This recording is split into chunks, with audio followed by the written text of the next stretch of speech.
يعلم صدق اللہ العظیم۔ محترم بزرگوں اور دوستوں، اس سے پہلے اس صورت کے متعلق کچھ باتیں پیش کی گئی تھی، یعنی یہ صورت کیسی نازل ہوئی، اس کا پس منظر کیا تھا، اس وقت آپ صلی اللہ علیہ وسلم کی کیفیت کیا تھی، اور اس صورت کے نازل ہونے سے پہلے آپ علیہ السلام کا کیا معمول تھا، یہ چیزیں بتلائی گئی تھی۔ اب یہ جو 5 آیتیں ہیں، اس میں کیا پیغام دیا گیا ہے جو سب سے پہلے نازل ہوئی ہے، اور انہی آیتوں کی وجہ سے نبی اکرم صلی اللہ علیہ وسلم کو رسالت ملی ہے، یعنی نبی اکرم صلی اللہ علیہ وسلم رسول بنے ہیں۔ جب تک یہ آیتیں نازل نہیں ہوئی تھی، یعنی قرآن کریم کا نزول نہیں ہوا تھا، نبی اکرم صلی اللہ علیہ وسلم نبی نہیں تھے، عام انسان کی طرح انسان۔ لیکن جب یہ 5 آیتیں نازل ہوئی تو اللہ پاک نے آپ علیہ السلام کو رسول اور نبوت کی ذمہ داری عطا فرمائی۔ اب سوال یہ پیدا ہوتا ہے، ان آیتوں میں کیا چیزیں بتلائی گئی ہیں؟ تو سب سے پہلی جو چیز اس آیت کے اندر ذکر کی گئی ہے، اور جس سے نبی کو نبی بنایا گیا، جس سے محمد رسول اللہ صلی اللہ علیہ وسلم کو رسول بنایا گیا، وہ پڑھنے کی تعلیم کا حکم دیا۔ ہونا تو یہ چاہیے تھا، عقل کے یہ سمجھ میں آتا کہ مکہ کے جو حالات تھے اس زمانے میں، وہاں بہت گمراہی تھی، زناکاری، بدکاری، چوری، ڈکیتی، اور دنیا کے ہم جس کو دنیاوی اعتبار سے برائیاں کہتے، وہ تمام برائیاں اس زمانے میں موجود تھیں۔ تو اللہ پاک نے ان برائیوں کا تذکرہ نہیں کیا، اور یہ بھی نہیں کہا کہ آپ لوگوں کو کلمہ پڑھائیے۔ بس سب سے پہلے جو تعلیم دی گئی وہ یہ کہا گیا اقرأ باسم ربک الذی خلق، پڑھنے کا حکم دیا گیا، علم حاصل کرنے کا حکم دیا گیا۔ نبی تھے، ہونا تو یہ چاہیے تھا کہ وہاں پر جو برائیاں تھیں اس کے بارے میں تذکرہ کیا جاتا کہ آپ کے معاشرے سے اور سماج سے اور علاقے سے ان برائیوں کو ختم کرو۔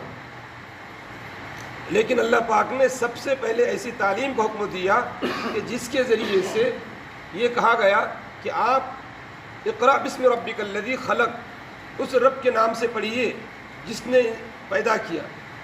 معلوم یہ ہوا تعلیم کی اہمیت کو سب سے پہلے اللہ پاک نے بتایا، اس لیے کہ تعلیم اگر انسان کو آتی ہے، چاہے دینی ہو یا دنیاوی ہو، اس سے انسان کے اندر سود بت پیدا ہوتی ہے، انسان کے اخلاق بہتر بنتے ہیں بنسبت جاہل کے، انسان کی سوچ میں، انسان کے خیالات میں، انسان کے تفکرات میں بہت بڑی تبدیلی آتی ہے تعلیم کی ہونے کی وجہ سے۔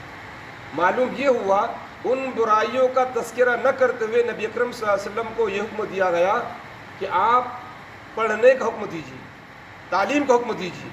اور آج بھی دنیا میں جس قوم کے پاس تعلیم ہے وہ قوم حکومتیں کرتی ہے۔ یہودی، نصرانی، جن کو ہم انگریز کہتے ہیں، یہ پوری دنیا پر حکومت کر رہے ہیں آج بھی۔ کیوں کر رہے ہیں؟ انہوں نے ٹیکنالوجی کا علم حاصل کیا اور اس کے ذریعے سے دنیا کو اپنے مٹھی میں انہوں نے رکھا ہوا ہے۔ تو اللہ پاک نے یہاں پر یہ تعلیم دی کہ جب یہ تعلیم انسانوں کے اندر آ جائے گی، اور تعلیم کے اندر بھی وہ تعلیم جو خوف خدا اپنے اندر رکھتی ہو، اللہ کا ڈر اپنے اندر رکھتی ہو، ایسی اگر تعلیم جب آ جائے گی تو دنیا میں امن ہوگا، سکون ہوگا، اطمینان ہوگا، انصاف قائم ہوگا۔ تعلیم تو آج دنیا میں ہو رہی ہے، لیکن خدا کو چھوڑ کر تعلیم ہو رہی ہے، اللہ پاک کو چھوڑ کر اللہ کو راضی کرنے والی تعلیم نہیں ہو رہی ہے، بلکہ ایسی تعلیم ہو رہی ہے مالدار غریب کو کھاتا چلا جا رہا ہے، ظالم ظلم کرتا چلا جا رہا ہے، اور جو نچلے درجے کے جو لوگ ہیں، نیچے طبقے کے جو لوگ ہیں، وہ مظلوم سے مظلوم تر ہوتے جا رہے ہیں۔ اس لیے تعلیم یہ دی گئی اقرأ باسم ربک الذی خلق، اقرأ کا لفظ آیا پڑھنے کا، تعلیم کا، اور اس کے ساتھ پھر یہ کہا گا اسم، یعنی نام، یعنی قرآن کریم کو جب بھی پڑھا جائے تو بسم اللہ الرحمن الرحیم کے نام سے پڑھا جائے، اللہ کے نام سے پڑھا جائے۔ اس لیے انسان جو بھی تعلیم حاصل کرے گا اور اس کے اندر خوف خدا ہوگا تو پھر وہ تعلیم کا غلط استعمال نہیں کرے گا۔ آج لوگ تعلیم تو حاصل کر رہے ہیں، لیکن خوف خدا نہ ہونے کی وجہ سے ایک ڈاکٹر ہے وہ ایک ڈاکو سے زیادہ آگے بڑھ گئے، ایک انجینئر ہے وہ اپنی انجینئر میں اس نے خوف خدا نہ ہونے کی وجہ سے جو معمول کے اس نے اپنا اجرت لینا چاہیے وہ بے تحاشا اجرت لیتا چلا جا رہا ہے۔ جو علم لوگ سیاست کا علم سیکھ رہے ہیں، سیاست کے علم سے وہ لوگوں کی بھلائی کا نہیں سوچ رہے، بلکہ اپنی اور اپنے خاندان اور نہ معلوم ان کے ساتھ خاندان کھانے کے باوجود بھی اتنی پراپرٹی اور اتنی جائیداد ناجائز طریقے سے حاصل کرتے چلے جا رہے ہیں، اس لیے کہ خوف خدا ان کے پاس نہیں ہے۔ پروفیسر اور جو کمشنر اور جو بڑی بڑی جو تعلیم دنیا میں مانی جاتی ہے، یہ تعلیم خوف خدا نہ ہونے کی وجہ سے لوگوں نے اس کو دنیاوی اعتبار سے اپنا کمانے کا ذریعہ بنا دیا۔ تو اللہ پاک نے یہ تعلیم دی، تعلیم حاصل کرو لیکن رب کے نام سے حاصل کرو۔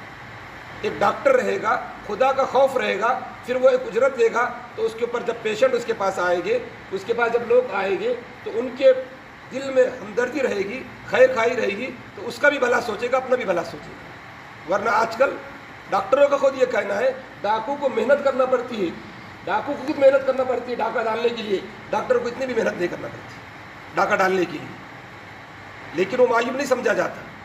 اس لیے بزرگوں دوستوں، تعلیم حاصل کرے، ہر فیلڈ کی تعلیم حاصل کرے، لیکن خوف خدا کو رکھتے ہوئے تعلیم حاصل کرے۔ یہ پیغام دیا گیا۔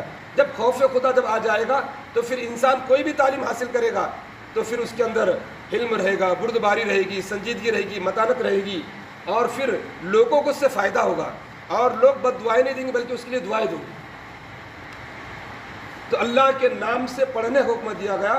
جب بھی قرآن کریم کو پڑھا جائے، ایک تشریح تو یہ، جب بھی قرآن کریم کو پڑھا جائے تو اللہ کا نام لیا جائے، یعنی بسم اللہ الرحمن الرحیم پڑھا جائے۔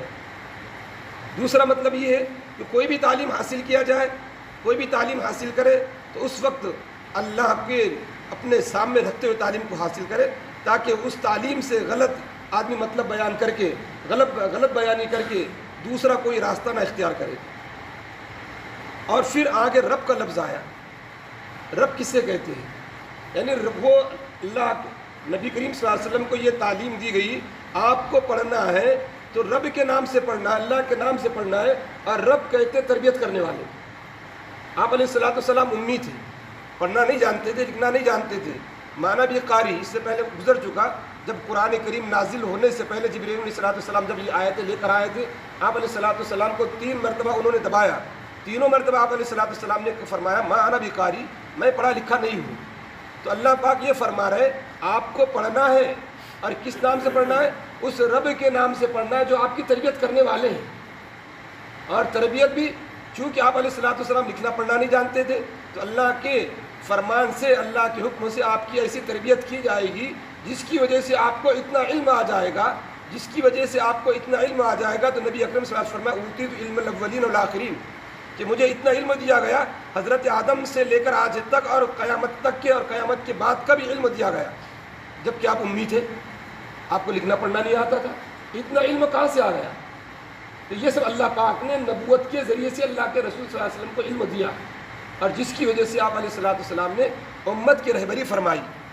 اور صبح قیامت تک کہ امت اگر کامیاب ہونا چاہتی، آپ علیہ الصلوۃ والسلام کی اس تعلیمات کی وجہ سے ہی کامیاب ہوگی، اس تعلیمات پر چلنے کی وجہ سے۔ آگے فرمایا الذی خلق، بے رب کون سا رب ہے؟ رب تو بہت سارے ہوتے، باپ کو بھی رب کہا جاتا ہے، جو تربیت کرتا ہے اولاد کی، استاد کو بھی رب کہا جاتا ہے، لیکن وہ رب جس نے تمام انسانوں کو پیدا کیا، تمام کائنات کو پیدا کیا، اس رب کے نام سے پڑھنا ہے۔ اقرأ بسم ربک الذی خلق، پڑھیے آپ اپنے پروردگار کے نام سے پڑھیے جس نے سب کچھ پیدا کیا۔ دنیا میں جتنی چیزیں ہیں، شجر، حجر، نباتات، جمادات، پہاڑ، سمندر، اور جتنی چیزیں ہماری آنکھوں سے نظر آتی وہ بھی، اور جو آنکھوں جن کی ہمارے آنکھیں ادراک نہیں کرتی، جن کو آنکھیں ہماری سمجھ اتنی یا ہماری عقل جہاں تک نہیں جاتی، وہ تمام چیزوں کو جس نے پیدا کیا اس رب کے نام سے آپ علم حاصل کیجیے۔ اور پھر آگے فرمایا خلق الانسان من علق، کہ انسان کا تخلیق بتلائی، انسان کو کیسے پیدا کیا۔ جب انسان کو پیدا کیسے کیا تو اس میں بھی اس چیز کو بتلایا گا، انسان کی درمیانی حالت کو بتلایا گیا۔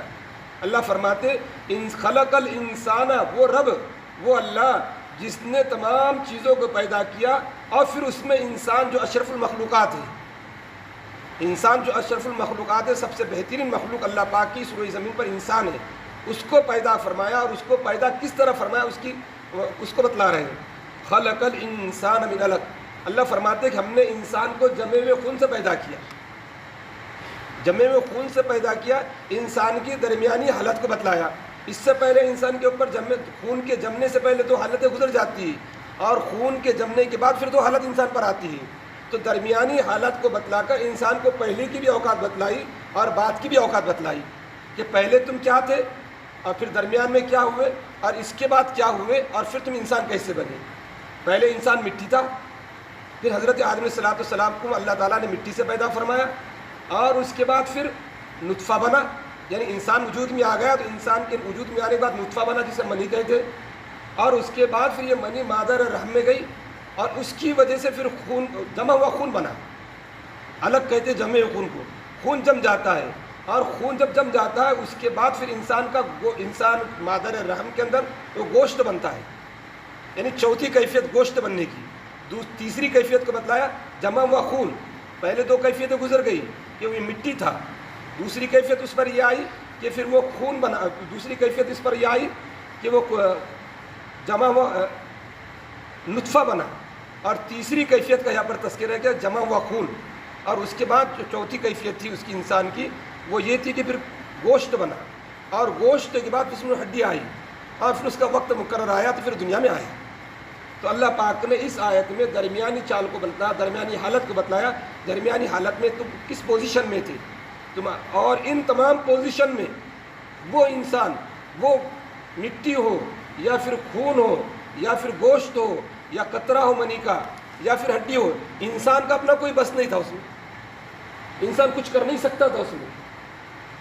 خلق الانسان من علق، تو فرمایا ہم نے انسان کو جمے ہوئے خون سے پیدا کیا۔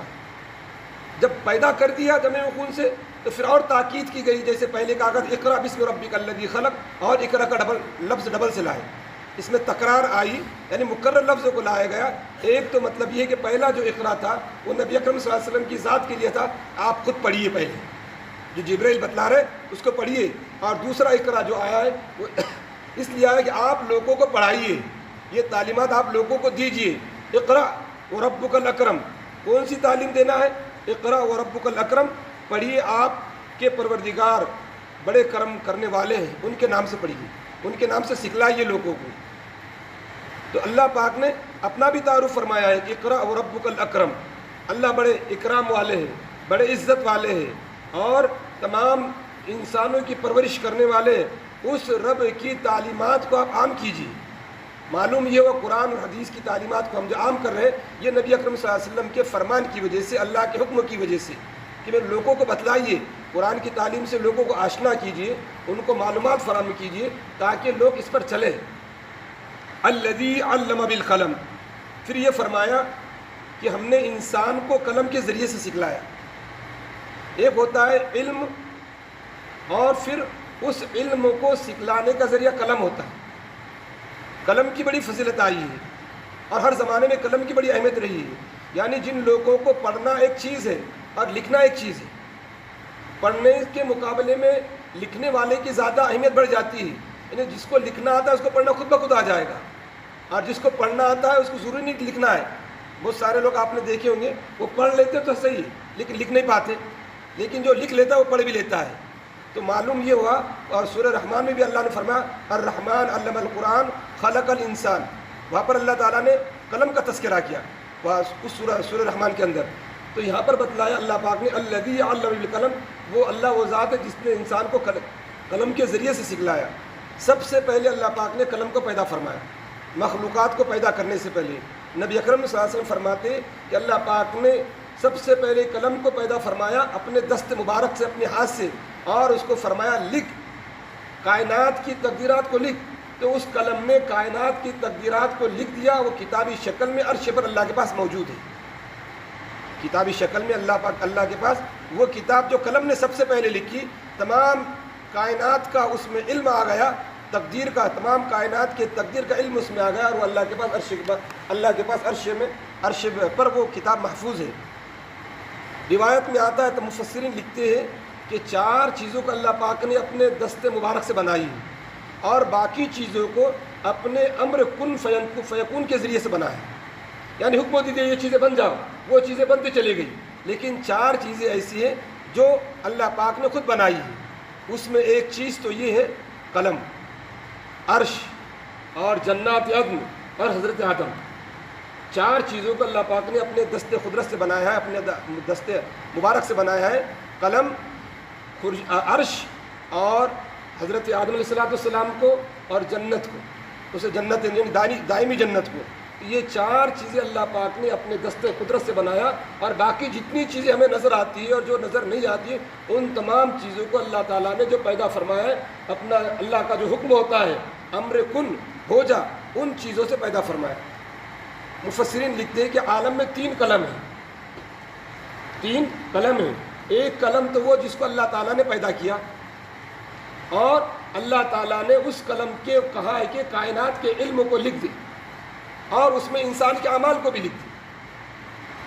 دوسرا قلم فرشتوں کا قلم ہے، فرشتے اس قلم سے ہونے والے واقعات کو بھی قلم بند کرتے ہیں، یعنی لکھ لیتے ہیں، اور انسان کی تقدیر کو بھی لکھ لیتے ہیں، اور انسان جو اعمال کر رہے ہیں ان کو بھی لکھ لیتے ہیں۔ تو پہلا قلم اللہ کا ہوا، دوسرا قلم فرشتوں کا ہوا، اور تیسرا وہ قلم ہے جو انسان اپنے ہاتھوں سے اپنی معلومات کو لکھ لیتا ہے، یا اپنے کاروبار کو لکھ لیتا ہے، یا اپنی مطلوبہ چیزوں کو لکھ لیتا ہے۔ اور یہ قلم ایک ایسی چیز ہے، قلم یہ بیان سے بہت بڑی نسبت رکھتی ہے، یعنی انسان اپنے بیان کو، اپنے مافی ضمیر کو کسی کو بتا تو نہیں سکتا، لیکن اپنے قلم کے ذریعے سے اپنے مافی ضمیر کو، اپنے دل کے اندر جو باتیں اس کو آ رہی ہے، دماغ کے اندر جو باتیں آ رہی ہیں، دوسرے تک پہنچانا ہے، اور وہ آدمی دور ہے تو اس کو کیسے پہنچا جائے، تو اس کو اپنے تحریر میں لکھ کر دوسرے تک وہ پہنچانے کا کام کرتا ہے۔ تو قلم کی اہمیت ہر زمانے میں رہی ہے۔ آج ہم اور ایک روایت میں آتا ہے اگر قلم نہ ہوتا تو دین بھی باقی نہیں رہتا اور دنیا کے معاملات بھی برابر نہیں چلتے۔ یہ روایت ہے، دین بھی باقی نہیں رہتا اگر قلم نہ ہوتا تو، یعنی لکھنے کی صلاحیت انسان کے پاس نہ ہوتی تو پھر محفوظ چیزیں نہیں رہتی، یعنی دین بھی محفوظ نہیں رہتا۔ اور جو ہم معاملات کرتے ہیں، کاروبار کرتے ہیں، مثال کے طور پر پلاٹ لیتے، رجسٹری کرنا پڑتی ہے، رجسٹری میں کیا رہتی ہے، ہماری شرط رہتی ہے کہ ہم نے سامنے والے سے یہ معاہدہ کیے اور اس کی وجہ سے زمین لی۔ اگر یہ چیز نہ ہوتی انسان بدل جاتے، اور انسان بدل جاتے معاملہ بڑھ جاتا۔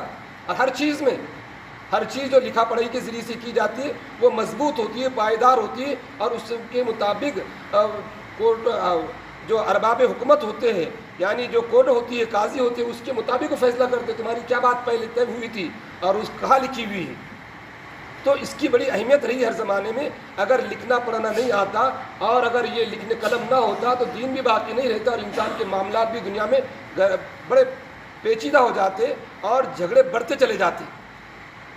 تو قلم کی بڑی اہمیت ہر زمانے میں رہی ہے، اور یہی وجہ ہے جن لوگوں نے قلم کا استعمال کیا ہے وہ قومیں زندہ رہی ہیں، ان کی معلومات کو لوگ پڑھتے ہیں۔ جیسے آج ہمارے سامنے کتابیں ہیں، تفسیریں ہیں، یا جس کی جو بھی کتابیں ہیں، لوگ ان کی کتابوں کو دیکھ کر آگے آنے والی نسلوں کو پڑھاتے ہیں۔ اسکول میں کیا پڑھاتے ہیں، مدارس میں کیا پڑھاتے ہیں، کالج میں کیا پڑھاتے ہیں، وہی کتابیں پڑھاتے ہیں۔ کتابیں کیا ہوتی ہیں، اپنے سے پہلے والے لوگوں کی کوئی چیزیں لکھی ہوئی ہوتی ہیں، ان کے اس میں تجربات ہوتے ہیں، اور ان تجربات کی بنیاد پر ہم آنے والی نسلوں کو سکھلاتے ہیں۔ جیسے ہمارے پاس قرآن اور حدیث ہے، یہ تو اللہ کی طرف سے پیغام آیا ہے، تو یہ اس میں وہ تمام چیزیں ہیں جو انسانوں کے صبح قیامت تک کے آنے والی چیزیں وہ یہ اس میں لکھی ہوئی ہے، انسان اس کو پڑھتے چلے اور اپنی زندگی کو سنوارتے چلے۔ تو یہ قلم کی ہر زمانے میں بڑی اہمیت رہی ہے، اور جو قوم بھی پڑھنے لکھنے میں آگے رہی ہے وہ قوم ہمیشہ فاتح بنی ہے، اور اس قوموں نے حکومتیں کی ہیں۔ جب تک مسلمانوں کے پاس علوم تھے تو مسلمان 750 سال 800 سال ہمارے ہندوستان میں خود انہوں نے حکومت کی، لیکن جب علوم سے وہ دور ہٹ گئے، آج پیسہ تو مسلمانوں کے پاس بہت ہے، بڑی بڑی حکومتیں مسلمانوں کے پاس ہے، لیکن وہ علوم نہ ہونے کی وجہ سے دنیا پر حکومت نہیں کر پا رہی۔ تو ٹیکنالوجی کا علم انہوں نے نہیں سیکھا، حالات کے اعتبار سے علموں کو سیکھنا پڑے گا، بشرط یہ کہ وہ اللہ کے مرضی کے مطابق چلتے رہے۔ تو الذی علم بالقلم، تو اللہ نے یہاں پر فرمایا ہم نے انسان کو قلم کے ذریعے سے سکھلایا۔ علم الانسان ما لم یعلم، پھر اللہ فرماتے ہم نے انسان کو وہ چیز سکھلائی جو نہیں جانتا تھا۔ جب آدمی بچہ ہوتا ہے، جب پیدا ہوتا ہے، اس کو رونا کس نے سکھایا؟ اس نے تو دنیا دیکھا نہیں، پھر اس کو رونا کس نے سکھایا؟ اس کو علم وہابی کہا جاتا ہے۔ اللہ پاک نے اپنی مخلوقات کو علم وہابی سے بھی نوازتے ہیں، یعنی ان چیزوں سے نوازتے جو اس کو خود معلوم نہیں رہتی۔ جب بچہ دنیا میں آتا ہے رونے کا اس کو سکھلایا کس نے؟ سوال یہ پیدا ہوتا ہے۔ پھر جب وہ روتا ہے، پھر وہ اس کے جب ماں کی چھاتی اس کے منہ میں ڈالی جاتی ہے، اس کو دودھ پینے کا علم کس نے سکھلایا؟ اس نے تو دیکھا نہیں، اس کو تو کچھ سمجھتا نہیں، وہ تو کچھ جانتا ہی نہیں۔ اس کے اندر بولنے کی صلاحیت ہے، نہ چلنے کی صلاحیت ہے، نہ اشارہ کرنے کی صلاحیت ہے، بس وہ پیدا ہوا تو اس کے اندر رونے کی صلاحیت کو بھی اللہ نے ڈالا، اور اس کی رونے کے صلاحیت کا جو علم اللہ پاک نے اسے فرمایا، جس کو علم وہابی کہا جاتا ہے، وہ اپنے علم وہابی کے ذریعے سے، جب تک اس کو زبان کا علم نہیں آ رہا ہے، جب تک اس کو آنکھوں کا علم نہیں آ رہا ہے، وہ اپنے اس علم وہابی کے ذریعے سے اپنی زندگی کے کام کر رہا ہے.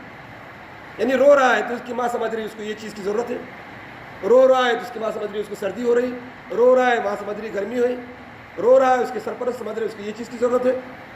تو رونے کا علم عطا فرمایا اور اس کی وجہ سے وہ اپنی زندگی گزار رہا ہے. پھر جب اس کو بولنے کا علم آیا، پھر جیسا بڑا ہوا اس کو قلبی علم آیا، اور جیسی جیسی اس کی زندگی میں تبدیلی آتی چلی اس کو علم آتا چلا گیا. کس نے سکھایا اس کو چلنا پھرنا؟ تو یہ سب علم اللہ پاک نے اس کو دیا. تو ایسی اللہ پاک نے تمام انسانوں کو وہ چیز سکھلائی جو پہلے نہیں جانتا تھا. ہم بھی پہلے وہ چیز نہیں جانتے تھے، پھر بعد میں وہ چیزیں جاننے لگے. ایسے ہی نبی اکرم صلی اللہ علیہ وسلم کی امت میں خاص طور سے، جس کو اس آیت میں فرمایا علم الانسان ما لم یعلم، انسان کو وہ چیزیں سکھلائے پہلے وہ نہیں جانتا تھا. 25 سال 30 سال پورے پہلے چلے جائیے، ان لوگوں کو موبائل کیا تھا معلوم نہیں تھا. ہمارے جو بوڑھے گزرے پہلے موبائل کیا تھا معلوم نہیں تھا، لیکن اب ہم کو وہ علم سکھلا دیا جو وہ نہیں جانتے تھے. اور ہر زمانے میں ٹیکنالوجی ایسی فاسٹ چل رہی ہے کہ جس کی وجہ سے جو لوگ گزر گئے یا جو لوگ ہیں، آنے والا زمانہ کیسا کا وہ نہیں جانتے، لیکن اس کا علم ان کو رہے گا. پلین آیا 100-200 سال پیچھے چل جاؤ، پلین کا تصور نہیں تھا، ہیلی کاپٹر کا تصور نہیں تھا، یہ گاڑیوں کا تصور نہیں تھا جن گاڑیوں پر ہم پھر رہے.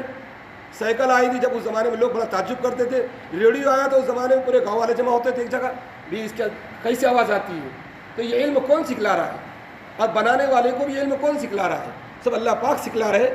ٹیکنالوجی کے ذریعے سے اللہ پاک انسانوں کے دماغوں میں ایسی چیزیں ڈال رہے، اور پھر وہ انسان وہ چیز کو وجود میں لاتا ہے، اور اس کی وجہ سے پوری دنیا اس راہ پر چلتی ہے. اللہ نے فرمایا علم الانسان ما لم یعلم، کہ ہم نے انسان کو وہ چیزیں سکھلائی وہ نہیں جانتا تھا.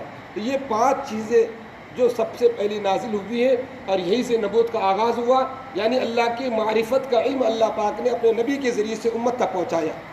اور یہی 5 آیتوں کو لے کر نبی اکرم صلی اللہ علیہ وسلم غار حرا سے چلے، حضرت خدیجہ رضی اللہ عنہ کو بتلایا، اور اپنی وہاں کی کیفیت کو بتلائی.